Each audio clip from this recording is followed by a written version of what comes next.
My favorite letter of the alphabet is the letter E. I feel like it works a lot harder than a lot of the other letters. I like words like ebullient and effervescent.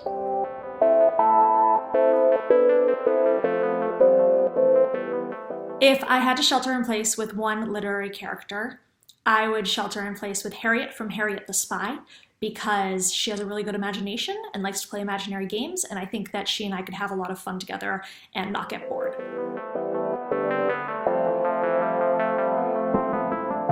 Someday This Pain Will Be Useful to You by Peter Cameron.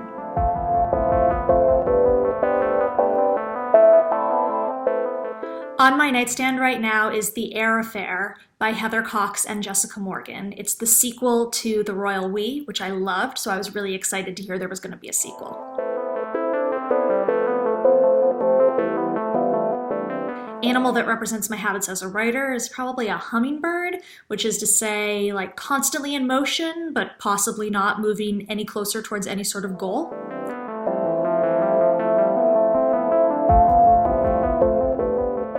Number one piece of writing advice is that every scene should provide new information and or move the plot forward. There should be no scene that you could remove in its entirety without having an impact on everything else that happens later on in the book.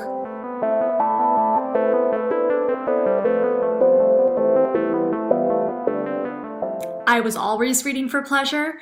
I can't think of a time when I wasn't, but I can think of books that I continue to read for pleasure even though teachers didn't want me to, most specifically The Babysitter's Club.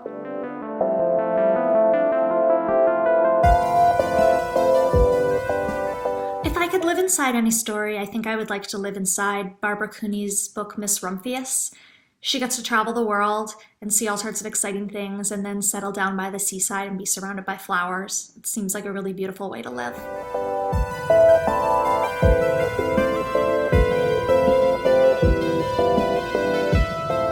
Probably the word just. I feel like just is in there a lot. Or maybe only. Probably very or so. I think I use a lot of words too often.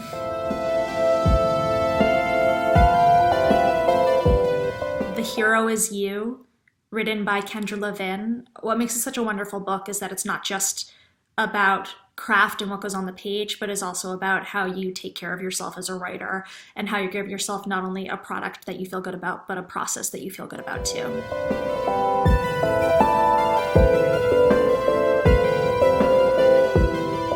Yes, I read online reviews for my books. I know you're not supposed to, but I do. The one that sticks with me was a review for my first book, which was called Mostly Good Girls, and the cover of this book showed a girl wearing gray tights. And the person who wrote this review really hated the book, and it was really getting to me. I was like, man, she's the only person who has seen truly just how bad this book is. Like, she's the authority on this. And then I got to the end of her review, and she said something like, also, the person on the cover has gray legs. And who has gray legs? And that's when I realized, like, oh, this person's an idiot and they have no idea what they're talking about. I do not need to respect their opinion at all. Okay, that was liberating.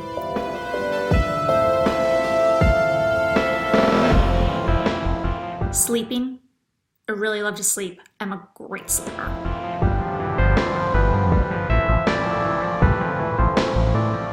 Book I didn't get what the fuss was about. My Brilliant Friend by Elena Ferrante. A lot of people who I really respect loved that book. And I can see how it was very well written. It just, I don't think I was really the target audience for it.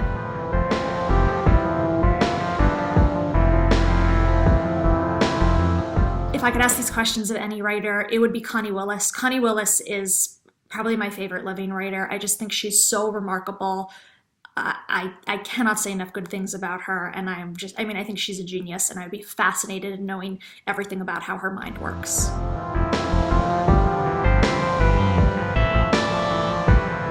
I would save my signed copy of Big Trouble, which was Dave Barry's first novel. Dave Barry is one of my favorite humorists growing up, and he really had a big impact on my style of comedic writing. He was the first author who I ever remember meeting when I was 14, and he signed a copy of Big Trouble to me, and he wrote, "Leila, stay out of trouble," from Dave Barry. So that's always been really special to me. I have used Macintosh computers my whole life, so at this point, probably Mac is just like part of how my brain works.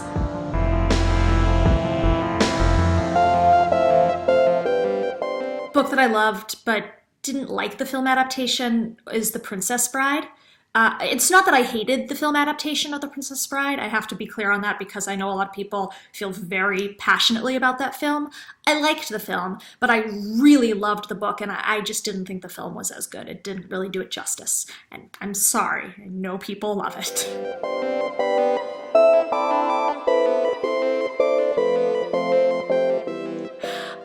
Person who I trust the most to read my work and offer honest feedback is my dear friend and former colleague. We were both editors at Penguin together. Her name is Kendra Levin. I mentioned her earlier because she also wrote The Hero Is You, and I just trust her absolutely on writing and also that she knows what's best for me because she's always been such a good friend to me.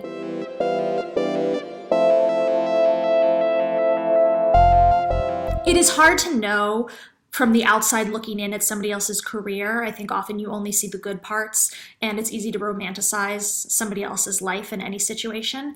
I've been really impressed by the career that E. Lockhart has had. She has been an award winner, and she has been a bestseller, and she has written books for a variety of age groups. She has really wonderful YA, but then also a very successful picture book career and middle grades that she co-writes with some of her friends.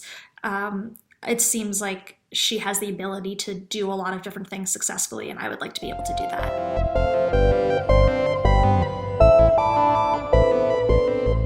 I generally write to music.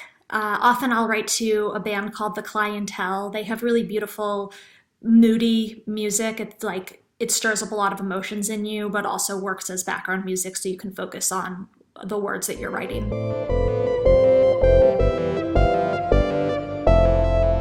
Strangest space I've ever spent time writing in was a cat museum in Amsterdam.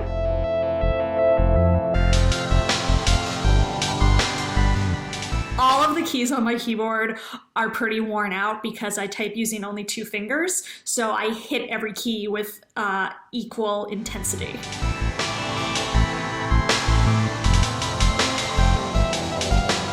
A picture book by Dan Santat called After the Fall. I find it uplifting and moving and inspiring every time I read it. I don't want to choose any American indie bookstore because I would feel disloyal giving one I would feel disloyal elevating one of them above the others when there are so many amazing indie bookstores who have been so good to me over the years. So I'm going to choose an indie bookstore that is not in America, which is Hatchard's in London. It's like a palace of books, and I love it there.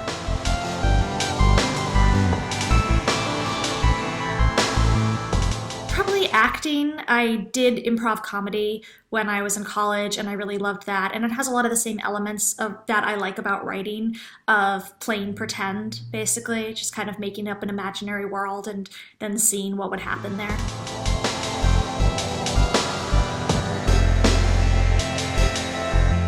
Peaceful. Those are my 26 questions answers. Thank you all so much for joining me. I hope that you'll keep in touch by following me on my social media at Leila Sales Books or visiting my website, leilasales.com.